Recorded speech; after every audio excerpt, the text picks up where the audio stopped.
Hi hello everyone, मैं राहुल। आज की वीडियो के अंदर हम लोग जानने वाले हैं क्या इंडिया के अंदर फॉरेक्स होता है या नहीं होता है और लीगल भी है कि नहीं है। तो चलिए शुरू करते हैं। मेरे साथ मैं राहुल जोशी।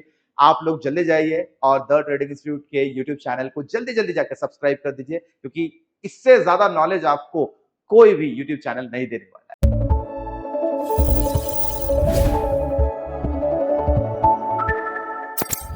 तो चलिए शुरू करते हैं आज का टॉपिक। इंडिया के अंदर भी फॉरेक्स ट्रेडिंग होती है। Yes, this is purely legal trading. India के अंदर कुछ ऐसे पेयर्स हैं जिसके अंदर आप लोग फॉरेक्स यानी करेंसीज को ट्रेड कर सकते हो। तो आज शुरू करते हैं ये वीडियो के अंदर। हमारा ये एंजल ब्रोकिंग का ही अकाउंट है, ठीक है। यहाँ पर एंजल हो, जीरोधा हो, ग्रो हो, अपस्टॉक हो या जितने भी ट्रेडिशनल या फिर डिस्काउंटेड ब्रोकर्स हैं, इन सभी ब्रोकर्स के पास में आपको मिलेगा CDS, करेंसी डेरिवेटिव्स। अब करेंसी डेरिवेटिव्स क्या होता है? जैसे हमारे करेंसीज होती है, वैसे इन करेंसी डेरिवेटिव्स के कुछ कॉन्ट्रैक्ट्स बना के रखे हैं। हम एक्चुअली में पूरा फ्यूचर देख रहे हैं। लास्ट वीडियोस के अंदर हम लोगों ने कमोडिटी फ्यूचर्स देखा। उसके पहले हम लोगों ने वीडियोस के अंदर जो है स्टॉक फ्यूचर देखा हम लोगों ने, और इंडेक्स फ्यूचर देखा हम लोगों ने। अब साथ ही साथ अब इस वीडियो के अंदर हम लोग देखने वाले हैं करेंसी डेरिवेटिव्स, यानी करेंसीज के अंदर भी फ्यूचर्स होते हैं। यस, अब ये फ्यूचर्स कैसे खरीदना है, कैसे बेचना है, what is the minimum prices to buy or to sell that currency pair। अब ये हालांकि मैंने यहाँ पर एक पेयर ओपन करके रखा हुआ है। ये पेयर है, इंडिया के अंदर टोटल 4 करेंसी पेयर्स के अंदर ट्रेडिंग होती है। सबसे पहला करेंसी पेयर जो आ जाता है वो आ जाता है USD INR का। मैं वन बाय वन यहाँ पर मेंशन कर देता हूँ, ठीक है। आप भी आपकी ट्रेडिंग वॉच लिस्ट के अंदर, ठीक है, आपका जो भी ट्रेडिंग वॉच लिस्ट है उस वॉच लिस्ट के अंदर ये 4 पेयर ऐड कर लीजिए। पहला USD INR, यूनाइटेड स्टेट का डॉलर और INR। दूसरा पेयर है यूरो INR। तीसरा पेयर जो है GBP INR। और चौथा पेयर जो है वो है JPY INR। इंडिया के अंदर ये 4 पेयर है, 4 पेयर्स टू ट्रेड फॉरेक्स। इसको हम लोग डोमेस्टिक फॉरेक्स बोलते हैं। और ये जितने भी पेयर्स हैं ये फ्यूचर कॉन्ट्रैक्चुअल बेसिस पर ट्रेड होते हैं। अब इंडिया के अंदर फ्यूचर्स चलता है, फ्यूचर डेरिवेटिव्स बड़े सेफ होते हैं। और ऑलरेडी आप लोगों को पता होगा कि फ्यूचर्स के अंदर हमारे contracts, expiry date, lot size और मार्जिन अमाउंट होता है। और बाय का पोजीशन भी कैरी हो जाता है एक्सपायरी तक, और सेल का पोजीशन भी कैरी हो जाता है एक्सपायरी की डेट तक। तो इन चारों पेयर को यू कैन बाय या you can sell on the basis of margin amount only, और उस मार्जिन के बेसिस पर इनको आप इनकी एक्सपायरी एक्सपायरी यहां पर भी आप लोगों को वीकली, और यहां पर आप लोगों को मंथली, इस महीने के वीक्स, अगले महीने के वीक्स, या फिर बाय मंथ ऐसे करते करते आप लोगों को बहुत सारी एक्सपायरीज मिल जाती है। सो आप लोग इस करेंसीज को ओन कर सकते हो इनकी एक्सपायरी की डेट तक। This is a basic rule of future market या डेरिवेटिव मार्केट, ठीक है। लीगल है, क्योंकि भाई मुझे अगर ये अपने ब्रोकर के अंदर मिल रहा है तो मेरा ब्रोकर इसको प्रोवाइड करा रहा है, और मेरा ब्रोकर एक कॉन्ट्रैक्ट मुझे दे रहा है। भाई इस कॉन्ट्रैक्ट के अंदर आप बायर बनो या सेलर बनो, बस एक छोटा सा मार्जिन देना है, ठीक है। अब इन करेंसी को खरीदने के लिए जैसे मैंने USD INR लिया है, मैं इसको क्लियर करता हूं और बैक पे जाके हम लोग लाइव देखते हैं। जैसे ये करेंसी है, ठीक है, मैंने इसको बाय पे क्लिक किया। अब जैसे ही बाय पे क्लिक करता हूं, देखिए मुझे यहाँ पर एक लॉट साफ दिख रहा है, विजिबल होगा आई थिंक सो आपको। यहाँ पर दिखा हुआ है इंट्राडे, ठीक है। इंट्राडे का मतलब होता है सेम डे। अब सेम डे क्या है इसके लिए? इसके लिए सेम डे है सुबह 9 बजे से शाम को 5 बजे तक। करेंसी डेरिवेटिव का टाइमिंग इंडिया के अंदर सुबह 9 बजे से शाम को 5 बजे तक रहता है, तो ये 5 बजे तक वैलिड है।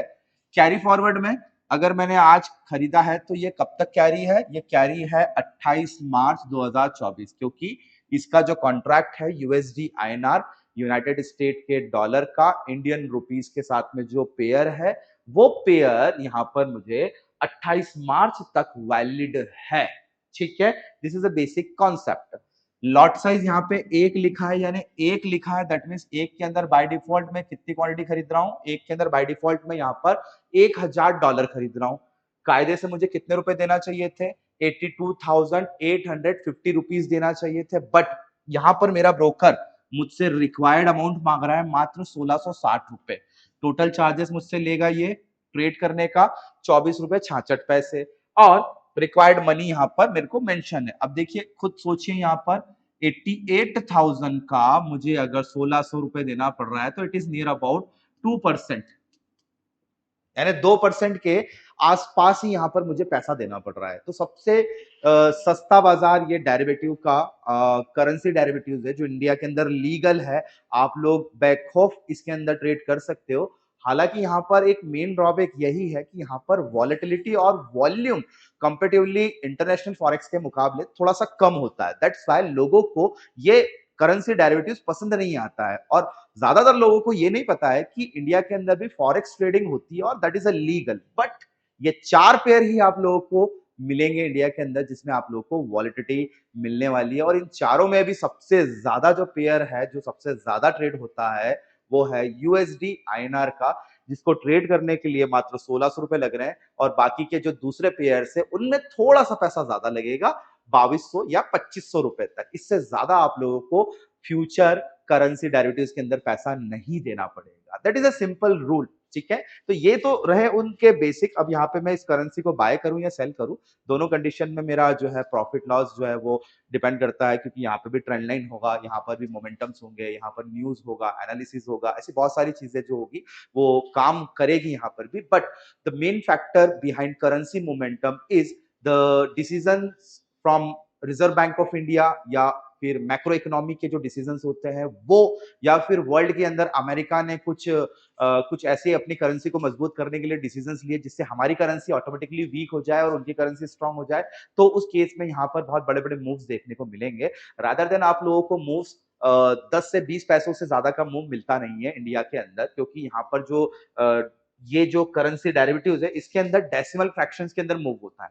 डेसिमल फ्रैक्शंस यानी 82 पॉइंट, अब जैसे यहाँ पे इस पेयर को आप खरीदेंगे तो इसका पूरा जो फ्रैक्शनल है वो 4 डेसिमल फ्रैक्शन तक का है, 82.8850, यानी डेसिमल फ्रैक्शंस के बाद में 4 पॉइंट आ जाते हैं। तो मोमेंटम इंडिया के अंदर लास्ट के जो 2 डिजिट होते हैं, फोर्थ और थर्ड प्लेस वाला, फोर्थ प्लेस और थर्ड प्लेस वाला, ये 2 डिजिट मिला के आपका मिनिमम मोमेंटम होता है, यानी 25-25 का मिनिमम होगा। थर्ड और फोर्थ के अंदर 25-25 का ऐसा मोमेंटम आपको हमेशा दिखेगा, यानी डेसिमल का तीसरा और चौथा जो डिजिट है वो हमेशा 25-25 के मल्टीपल में बढ़ेगा और घटेगा। इसको हम लोग बोलते हैं पिप, यानी the minimum momentum in Indian market is pip.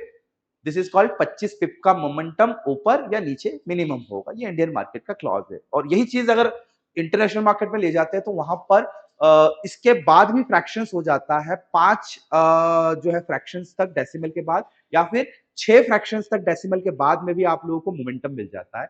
That's why वहां पर लोगों को थोड़ा सा वॉलिटिलिटी देखने को मिलती है। इंडिया के अंदर वॉलिटिलिटी कम है, बट लोगों को जब अवेयरनेस हो जाएगी कि इंडिया का मार्केट में भी करेंसी डेरिवेटिव्स होता है, और जैसे ही वॉल्यूम आएगा, तो वॉल्यूम आप लोगों को पता है कि वॉल्यूम सबसे बेहतर थ्योरी होता है। जब तक उसको कोई खरीदने बेचने वाला रेडी नहीं होगा तो उसके भाव भी ऊपर नीचे तेजी से जाना नहीं चाहेंगे, ठीक है। तो बेसिक सा फंडा यही है। अब करेंसी बहुत सेफ है, कौन यूटिलाइज करता होगा इसको? यूटिलाइज करते हैं इंपोर्टर और एक्सपोर्टर टू हेज। भाई किसी ने माल मंगवा लिया महंगे दामों पर अमेरिका से, लेकिन उसके आते आते करेंसी के रेट बढ़ गए, तो वो उस करेंसी के ऊपर नुकसान ना झेलते हुए यहाँ पर उस करेंसी से हेज करना चालू करता है, यानी एक जगह तो वो बाय कर रहा है, दूसरी जगह उसी चीज को वो सेल करना स्टार्ट कर देता है, जिससे उसके रेट में उसको थोड़ा सा बैलेंस आउट हो जाता है। तो इसी चीज के लिए करेंसी मार्केट या डेरिवेटिव बना था, और हम भी इसी चीज के लिए यूज कर रहे हैं। लेकिन हालांकि बहुत सारे लोग इसको ट्रेडिंग के लिए भी यूज करते हैं, और कोई बुरी बात नहीं है।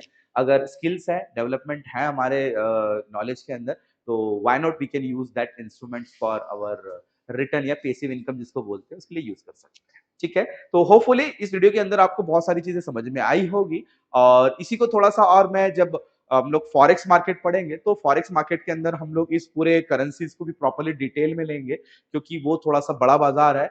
तो उसको समझने के लिए भी आप लोगों को थोड़ा सा हैवी तरीके से या बहुत ही ग्राउंड लेवल पर समझना पड़ेगा।